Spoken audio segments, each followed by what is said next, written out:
Nuo 1595 metų senamiestyje vykdavo mugės. Jos tęsdavosi 2 savaitės. Jie suplaukdavo prekeivių iš tolimiausių krašto vietovių. Tačiau senamiestį aplankė pasaulinis karas.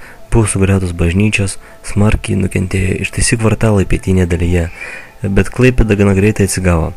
Jos senamiestis yra paskelbtas urbanistikos paminklų. Dabar mes matome teatro aikštę. Tai yra Klaipėdos miesto širdis, mėgstamų klaipėdiečių ir jų svečių. Čia vyksta įvairūs koncertai, jūrų šventė ir kiti renginiai.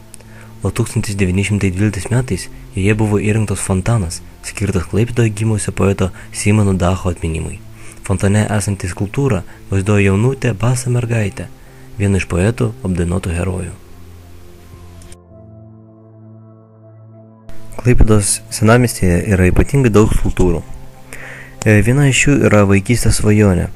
Tai yra berniukas, kuris yra paslipęs ant akmens ir už pavadėlę laikantis šuniuką. Jis jūreiviška kepure moja praplaukiantiems laivams.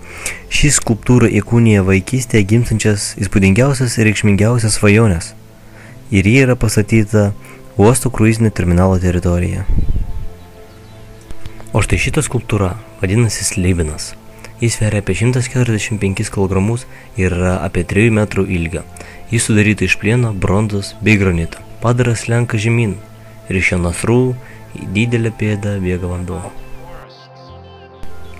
O štai ten sėdi kaminkrėtys. Ši skulptūra yra ant žvejų baro stogo. Buvo įkurta norint atgavinti senąją kaminkrėčių legendą, atnešti Klaipėdos senamiesčiui daugiau laimės ir patrauklumo, sušildyti jo dvasią ir pralinksminti žmonės. Tikima, kad palietus prie pastato sienos pritvirtinę sagą, mūsų visus aplankys laimė. O štai čia yra stebuklingasis peliukas. Tai yra miniatiūrinė skulptūra, prie kurios galima rasti frazę "Mintis paversk žodžiais, žodžiais taps stebuklas". Autoriai teigia, jog peliukas gali išpildyti visus norus, tai reikia tik juos pašnibždėti jam į ausį.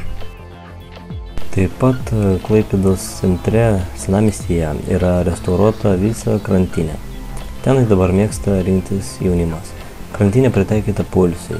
Pastatyti suoliukai yra puikus apšvietimas, kuris naktį išryškina upės krantą.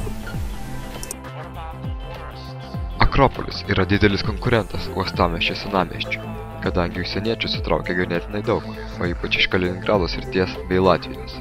Turistai pasakoja, jog nuėjus į Klaipėdos informacijos centrą, jiems pirmiausiai pataria apsilankyti Akropolyje, o tik tada istorinėse Klaipėdos vietose. Jūsų ekranuose prekybos ir pramogų sostinė Akropolis. Jis atidarytas 2005 metais, tuomet buvo dar tik antras Lietuvoje. Akropolyje yra 300 parduotuvių, kino teatras, ledo arena, restoranai, viskas ko reikia po vienu stogu. Taip pat Akropolyje vyksta ledo ritulio varžybos, koncertai, viešosios akcijos, vadinamos flashmobais, o vieną iš jų matote ekrane, kai virš 50 žmonių krito it pašauti. Nuo 1979 metų Kuršių nerijoje veikia jūrų muziejus ir delfinariumas.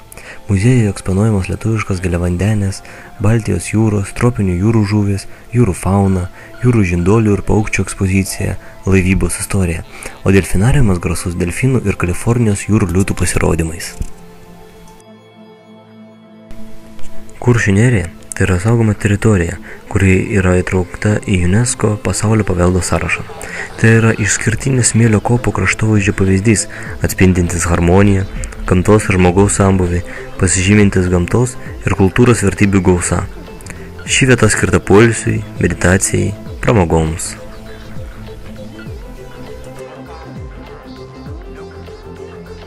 Švyturio arena – universalus ir daugiafunkcinis sporto ir pramogų kompleksas Klaipėdoje. Arena buvo pradėta statyti 2009 metais ir baigta 2011 Liepą, prieš pat Europos krepšinio čempionatą, kuris vyko šioje arenoje. Švyturio arena yra Klaipėdos Neptūno, kuris žaidžia LKL, Lietuvos krepšinio lygoje namų arena, o prie krepšinio varžybos joje telpa beveik 6000 žiūrovų. Mažvydo alėja. Nepaisant to, kad tai yra paprasčiausia pėsčiųjų alėja, tai yra populiari susitikimo vieta. Čia yra daug parduotuvių, kavinių. Rekonstruojant alėją, specialia išsiskiriančia danga pažymėti iki Antro pasaulinio karo buvusių gatvelių kontūrai.